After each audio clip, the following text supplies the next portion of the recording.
매일 말씀 10분 강론. 오늘은 제2예식 후 토요일입니다. 루카복음 5장 27절에서 32절의 말씀입니다. 그때 예수님께서 레위라는 세리가 세관에 앉아 있는 것을 보시고 말씀하셨다. 나를 따라라. 그러자 레위는 모든 것을 버려둔 채 일어나 그분을 따랐다.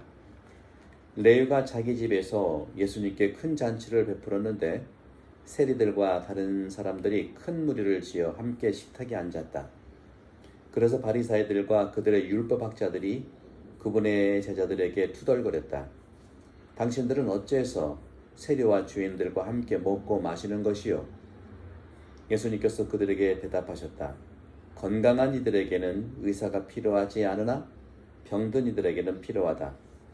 나는 의인이 아니라 죄인을 불러 회개시키러 왔다. 주님의 말씀입니다. 그리스도님 찬미합니다. 네, 죄인들과 함께 하신 식사. 인생을 살다 보면 잔치집에 초대받는 경우가 있죠. 우리나라에서 잔치를 벌이는 데는 태어남과 또 살아가면서 인생의 나이에 따라 축하잔치를 주로 벌이곤 하죠. 요즘은 결혼 주년 잔치도 종종 늦게 25주년, 30주년, 40주년 그렇게 하는 것도 이제 볼 수 있고요. 그리고 그런 걸로 봐서 세상과의 만남의 잔치, 다시 말하면 나이와 연관된 것이 있지만 그것만이 아니라 사람과 사람의 만남, 그 만남의 잔치도 열리는 것을 볼 수 있습니다. 저는 한편으로 이런 생각을 해봅니다. 잔치가 좋고 초대가 참 반가운 건데 투병을 하다가 건강하게 돌아온 사람을 위한 잔치, 전쟁에서 돌아온 이들을 위한 잔치, 긴 여행에서 돌아온 것을 기념하는 잔치가 열렸으면 어떨까요? 2월 그렇죠, 19일이죠. 30년 동안 투병 생활을 하시다가 주님 잔치에 든 우리 본당의 변이사 형제님이 계십니다. 그분은 그동안에 투병을 하다가 주님 품에 드는 잔치를 벌인 것이 장례미사라고 생각합니다. 미사는 당연히 혼인잔치이고 또 식탁에서 함께하는 축가잔치이죠. 레위가 자기 집에서 예수님께 큰 잔치를 베풀었어요. 5장 29절이죠. 레위가 큰 잔치를 벌였는데 새로운 삶을 시작한 것이라는 느낌을 가질 수 있습니다. 예수님을 따르기로 결심했던 레위의 자기 마음 자세가 아닐까 생각합니다. 세건에 앉아있던 레위가 나를 따라라 하는 주님 말씀을 듣고 모든 것을 버려둔 채 일어나 그분을 따랐습니다. 바로 회개한 것입니다. 레위의 잔치가 저녁만찬으로 보석과 같은 인상을 받긴 하지만 스스로 준비한 기쁨의 잔치 자리입니다. 오늘날 사회에서 보석이라든가 통회라는 말이 좋지 않게 들리죠. 미국의 가톨릭 교회에서도 교회 성사에 대한 어려움을 말하고 있고요. 우리나라 한국 가톨릭 신자들도 신앙생활의 어려움을 토로하는데 교회 성사의 부담을 적지 않게 고백하고 있습니다. 성직자들과 가톨릭을 연구하는 사회학자들은 교회 성사를 행하는 신자 숫자가 지난 수년간 급감하게 된 이유가 무엇인지를 연구를 해보았습니다. 이들은 자신의 잘못된 행위에 대해 책임을 질 필요가 없다고 강변하는, 또 그것을 주장해주는 우리 사회의 문화와 관계에 있는 것은 아닌지 이렇게 살펴봅니다. 또는 우리 사회가 더 이상 죄악이 무엇인지조차 알지 못하는 한층 심각한 세태로 전락한 건 아닌지 등의 일어난 작업을 한 것이죠. 신자가 알게 모르게 된 죄를 우리는 성찰하고 통회하고 그리고 보속하고 고백하고 보속하는 네 가지. 성찰, 통회, 고백, 보속. 이것이 고해성사의 네 가지 중요한 절차이지요. 저희 본당도 이제 3월 초부터 3월 6일부터 구역별로 성당에 오셔서 1, 2, 3구역 3월 6일, 7일 4, 5, 6구역 3월 13일, 14일 그 다음에 7, 8, 9, 20일, 21일 나머지 10, 11, 12 구역은 3월 27일에서 28일 날 구역 판공 공사를 봅니다. 알게 모르게 지은 죄를 성찰하고 통회하고 그것을 사자에게 고백하고 다시는 그러지 않겠다고 하는 표시로서 보석을 하는 이 절차, 이걸 통해서 용서를 받는 것이 고백성사입니다. 그런데 1960년대 들어서면서 많은 변화를 겪은 것은 무엇일까요? 1960년대 들어오면서 인종주의와 또 군국주의와 환경훼손 이런 행위들도 죄악으로 규정하기 시작하면서 이 고해성사에 대한 부분들도 많이 변화가 된 것이죠.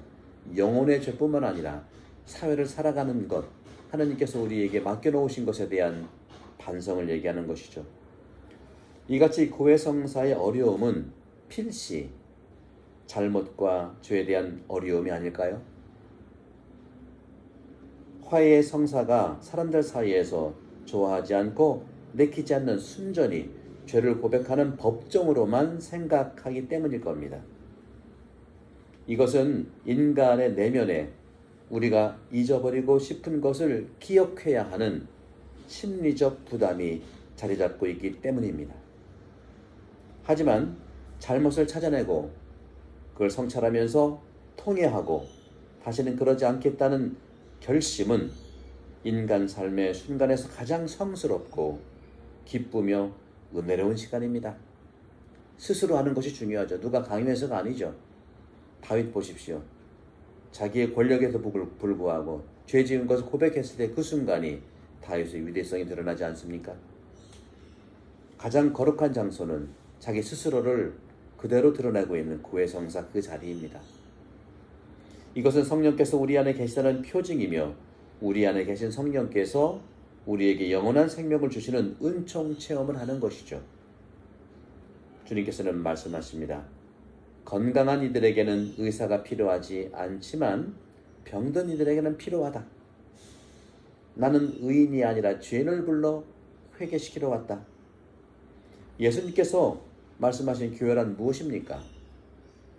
이런 것을 근본적으로 제시하시는 말씀이죠. 오늘 이 건강한 이에게는 의사가 필요하지 않지만 병든 이들에게는 필요하다. 역사적으로 교회 안에는 수많은 결함과 악의와 또 문제들이 많이 산재되어 온 것이 사실입니다. 그래서 비판하는 사람들은 세상의 나쁜 것들이 왜 교회 안에서 제거되지 못하고 있는가 하고 말하고 있습니다. 중세 때 많은 이단적 모습들, 또 교회가 단죄하고 또 성사 금지시키고 여러 가지 잘못된 모습들이 굉장히 많습니다. 병원의 목적은 환자들이 오지 못하도록 하기 위한 존재는 아니죠. 병원에 환자들이 올 수 없게 만든다. 병원이 아니죠.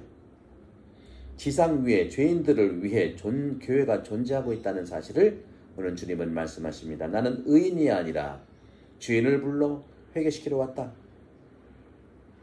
바리사이들과 그들의 율법학자들이 그분의 제자들에게 투덜거립니다. 당신들은 어째서 세리와 죄인들과 함께 먹고 마시는 것이요? 평판이 안 좋은 술주정뱅이와 친구가 되는 것은 자신의 명성과 이력에 도움이 되지 않습니다. 2차 세계대전 중에 적군과 협력한 사람이 법정에서 유죄 판결 받는 위험에 처해졌지요. 아이스만 같은 사람들은 끝까지 찾아가서 단죄했습니다. 필요합니다. 정의가 바로 서야 되겠죠. 하나님의 법을 충실히 지키는 유대인들조차도 그 사람에게 매우 냉정했으며 하나님의 법을 지키지 않는 자들이 모여있는 사회와의 접촉이라고 불순하게 생각하곤 하였습니다. 당연히 불의를 넘어가면 안 되는 것이죠. 그리스도를 믿는 선한 그리스도인들은 어떠합니까? 자신의 동료들 중 한 명이 나쁜 짓을 했다고 그들도 그렇게 죄인 취급을 하면서 바라보아야 할 것인가요?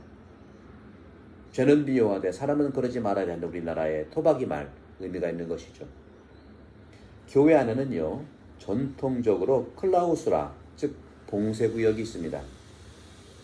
그곳은 수도자들이 외부와 접촉하는 것을 포호하는 장소입니다.